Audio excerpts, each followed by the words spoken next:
ជំរាបសួរលោកគ្រូខ្ញុំបាទឈ្មោះសុកទៅមកពីក្រុម AU15 ថ្ងៃនេះខ្ញុំមកធ្វើការងារដែលលោកគ្រូបានដាក់ឲ្យគឺយើងធ្វើការinstall យើងធ្វើការទិញនៅ WooCommerce យើងធ្វើការទិញនៅ WordPress មួយដើម្បីធ្វើការ hosting នៅ website របស់យើងអញ្ចឹងគឺយើងមានអញ្ចឹងគឺយើងត្រូវចូលទៅ search នៅក្នុងនេះមកគឺយើងយក live sale តែឥឡូវខ្ញុំមានហើយនេះគឺជា live sale ដោយសារតែខ្ញុំបានបង្កើតមុនអញ្ចឹងអានេះខ្ញុំវីដេអូខ្ញុំ record ក្រោយនេះខ្ញុំចូលទៅ live sale មក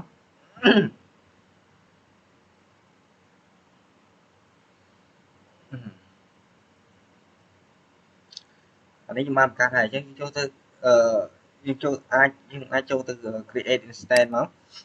អញ្ចឹងអ្វីដែលយើងប្រើគឺ WordPress អញ្ចឹងគឺខ្ញុំយក WordPress មក live sale អញ្ចឹងយើងអាច add key មកយើងអាច create key អញ្ចឹង e-com ដោយសារខ្ញុំបាន create ហើយយើងហើយអានេះគឺជាតម្លៃដែលយើងចង់ទិញspace ប្រហែលអញ្ចឹងគឺយើងយក space មួយ G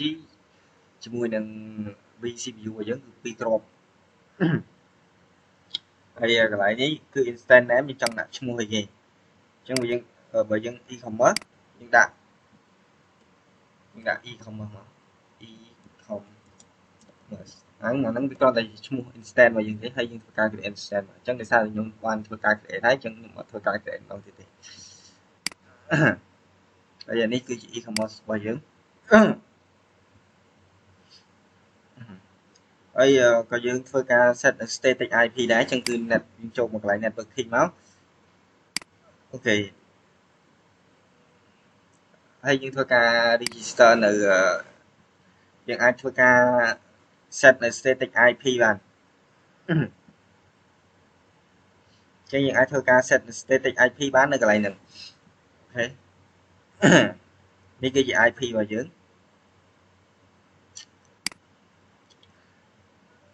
ហើយនេះគឺជា console របស់យើងដើម្បី connect ទៅកាន់ដើម្បី connect ទៅកាន់ terminal របស់វាតែម្ដងចានេះយើង connect មក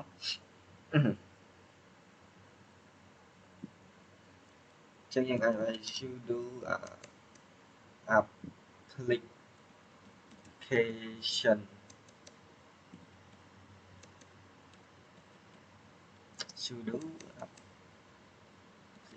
application okay clear sudo cat application ចឹងគឺយើងអាច cat នៅ application credential ហ្នឹងដើម្បីយើងធ្វើការ login ចូលទៅ account WordPress របស់យើងចឹងនេះគឺជា user ហើយនិង password របស់យើង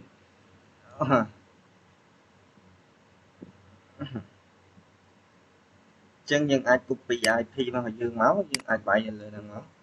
វាជាមួយនឹង wp-admin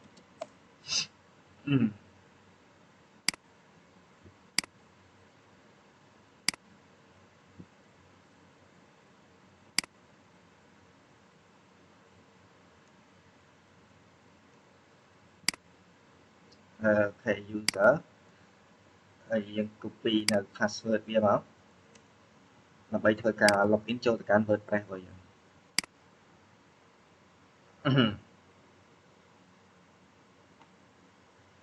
user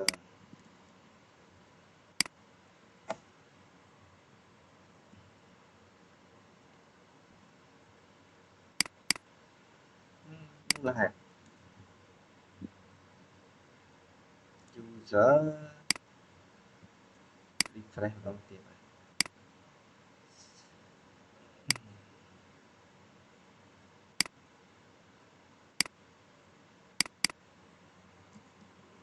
user copy nó pass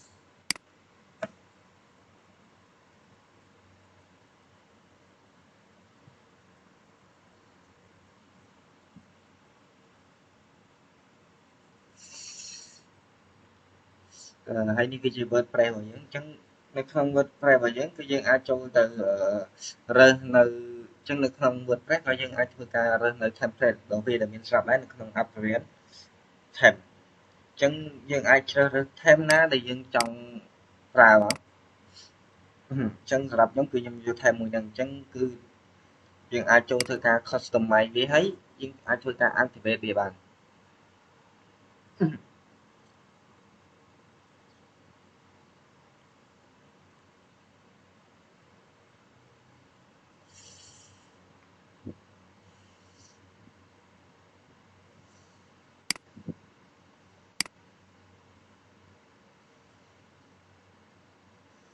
chả này cái dương trong cài chính đi chỉ mua đôi ấy giống cứ gọi logo này chứ dương ai chơi thêm na để dương trong ra mất hay dương activate từ chân là sập thêm mấy cái nhầm bàn activate rồi thấy chân nhầm ai bay IP và nhầm mình bán chân là lại ní nhầm ai phụ tiền đó vậy này IP và nhầm chân cứ việc mò ấy rồi chỗ shop vậy hay cái nhầm bàn install được plugin người dùng luôn đấy đôi chiều WooCommerce chân đôi chiều EPV chân nhầm bàn install được EPV rồi vậy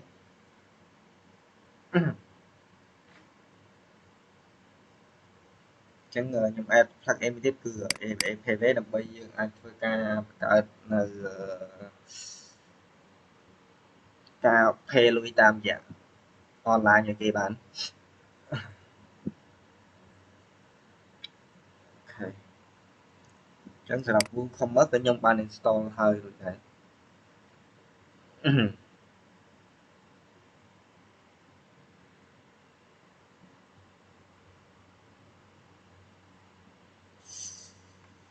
chẳng ní cái gì vui không mất chẳng ngờ nhân ban install hơi rồi hơi còn đấy chờ lại ní add plugin cứ dừng add thôi ca add plugin mua dùm nữa này dừng trai ca bán chứ trong add plugin ấy mình thay mấy cứ dừng add thôi ca add bạn tôi chỉ EPV nhưng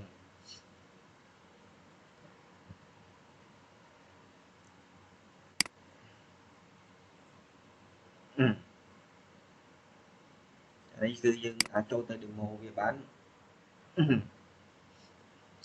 thể chẳng hay có nhóm bạn thôi ca tên là name chip đấy chẳng những cho từ name chip làm bây thôi ca convert PIP và chất tới chỉ chung vánh cứ dương ở pra dương ở cứ dương ở đâu user quay IP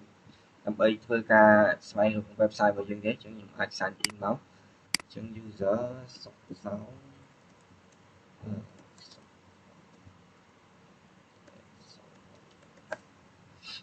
ừ.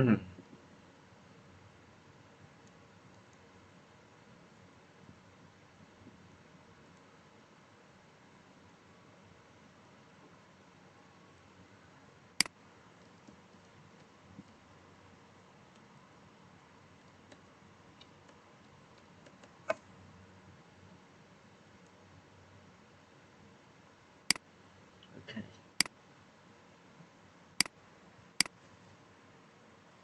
Again, thôi ca verify code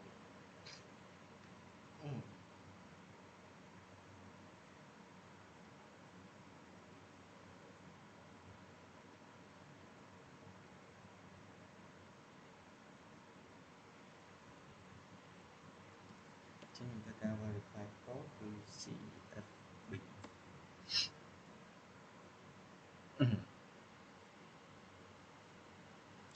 ហើយនេះគឺជា domain ដែលខ្ញុំបានធ្វើការ purchase ចេញគឺឈ្មោះថា super.store អញ្ចឹងយើងអាចចូលទៅ manage វាបានអញ្ចឹងយើងចង់បើយើងចង់ purchase domain nàyផ្សេងៗយើងអាចធ្វើការ search នៅលើហ្នឹងមកឧទាហរណ៍ដូចជា super អញ្ចឹងយើងអាច search ឈ្មោះរបស់យើងមកវាមានច្រើនជម្រើសដើម្បីឲ្យយើងធ្វើការ domain នេះ domain name search ច្រឡំអញ្ចឹងយើងអាចធ្វើការ search មកឧទាហរណ៍ឈ្មោះយើង super អញ្ចឹងវានឹងមានឲ្យយើងជាច្រើនដែរអញ្ចឹងយើងចង់ទិញ .com.edu តាម TLD ដែលយើង ចង់ប្រើប្រាស់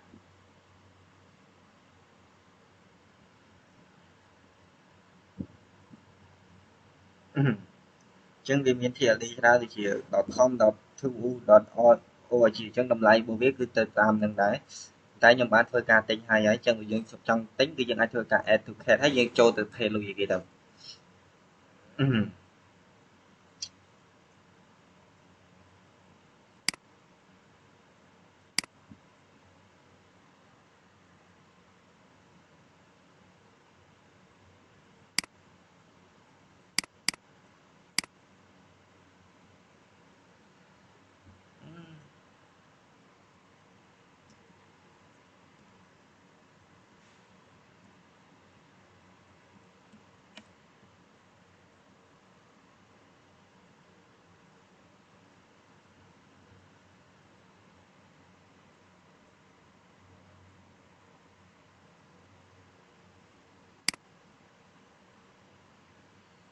អូខេនេះគឺជា domain របស់យើងចឹងយើងអាចចូលទៅថា manage បាន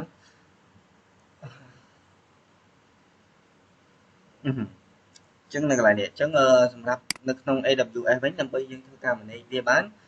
ដើម្បីយើងធ្វើការបកប្រែនៅ DNS បានគឺយើងត្រូវការនៅគេយើងត្រូវចូលទៅក្នុង Cloud 53អញ្ចឹងនេះខ្ញុំសារខ្ញុំមានស្រាប់អញ្ចឹងបើយើងអត់មានទេយើងអាចសេចនៅលើនឹងបានអញ្ចឹងខ្ញុំចូលទៅក្នុង Cloud 53មកអញ្ចឹងយើងចូលទៅកាន់ host zone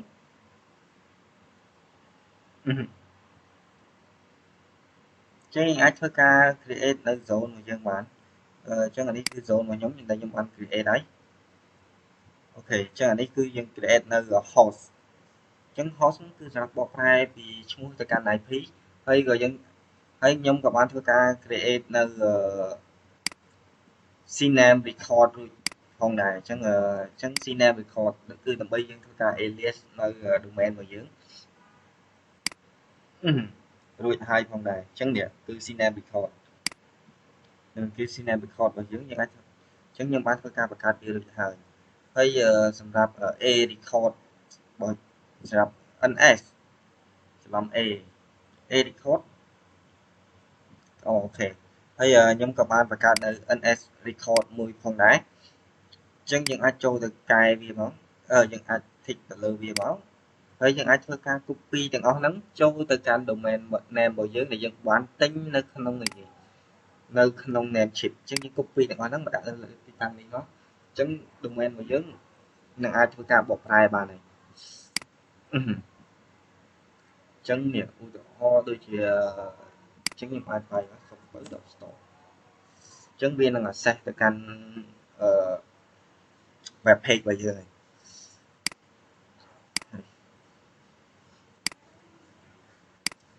អញ្ចឹងសម្រាប់ live share អញ្ចឹងឥឡូវខ្ញុំធ្វើការ apply នៅ SSL ដែលគេហៅថា socket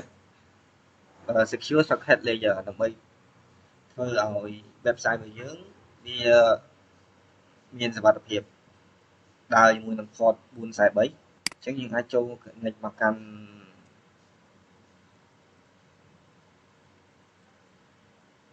យើងលុបចោលអញ្ចឹងយើងអាចចូល connect មកកាន់ហ្នឹងមកយើងធ្វើការ install នៅ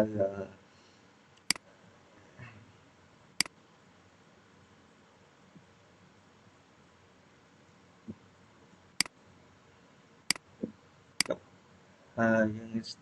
install នៅ surfboard មួយដើម្បីធ្វើការ apply នៅ SSL តែមុននឹង apply ខ្ញុំសូម update នៅ server របស់ខ្ញុំសិនខ្ញុំ sudo apt update ហើយ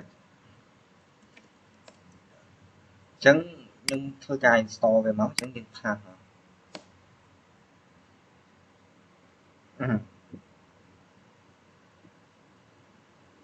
អូខេអញ្ចឹងខ្ញុំ apply នៅ domain របស់ខ្ញុំមកអ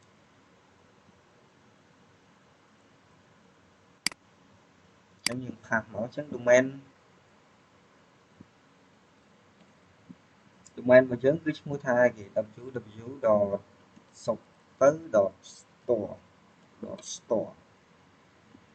ហើយ host name របស់យើងគឺ super.store super.store ចឹងខ្ញុំអាចធ្វើការបើកឲ្យធំមកអូខេចឹងខ្ញុំធ្វើការ enter មក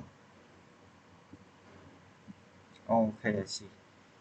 ចឹងដល់ឯងនេះចឹងកន្លែងនេះយើងធ្វើការ install មក enter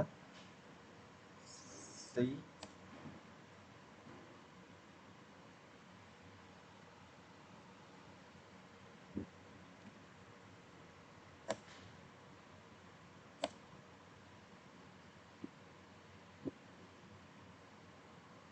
ចឹងកន្លែងនេះគឺយើង register នៅ email របស់យើងចឹងគឺ super 979791@gmail.com ចឹងយើងយក yes មក yes ទៀត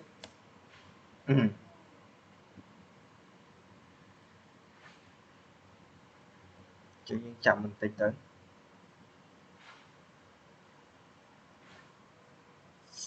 ចឹងយកលេខ1មកគឺយក default ASL មក enter ហើយកន្លែងនេះក៏យើងយកលេខ1ដែរគឺ default ASL អូខេចឹងយើងអាចទៅ refresh នៅ web page របស់យើងម្ដងទៀត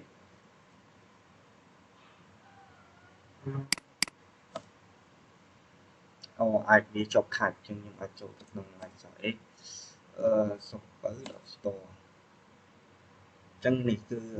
វា HTTPS ហើយចឹង connecting គឺវា secure ហើយចឹងដោយសារតែនៅលើ web របស់យើងគឺវាជាប់ខាត់ចឹងតើយើង click ខាត់ចឹងខ្ញុំអត់ទាន់ click ខាត់ទេអូខេចឹងយើងអាចចូលទៅក្នុង website របស់យើងwebsite របស់យើងគឺ Microsoft Edge super.store ចឹងយើងអាចធ្វើការ purchase នៅទំនិញយ៉ាងនេះចឹងឧទាហរណ៍ខ្ញុំទិញអានេះមួយចឹងយើងអាចចូលទៅ view card បានដើម្បីធ្វើការ pay នៅដើម្បីធ្វើការ pay លុយចឹងយើង proceed check out មកហើយយើងធ្វើការបំពេញនៅព័ត៌មានទាំងអស់ហ្នឹងទៅឧទាហរណ៍ super first name sub last name per region Cambodia address អូខេ zip code 12000 phone country Cambodia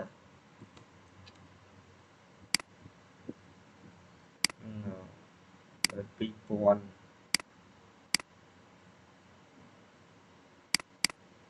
town city ភ្នំពេញអញ្ចឹង postcode មើលពួកអូខេអញ្ចឹងយើងអាចធ្វើការ pay បានហើយអញ្ចឹងយើង place order មកដោយសារតែខ្ញុំអត់ទាន់បាន request នៅ ABA Payway ទេអញ្ចឹងវីដេអូខ្ញុំសូមចប់តែប៉ុណ្ណឹងអរគុណលោកគ្រូ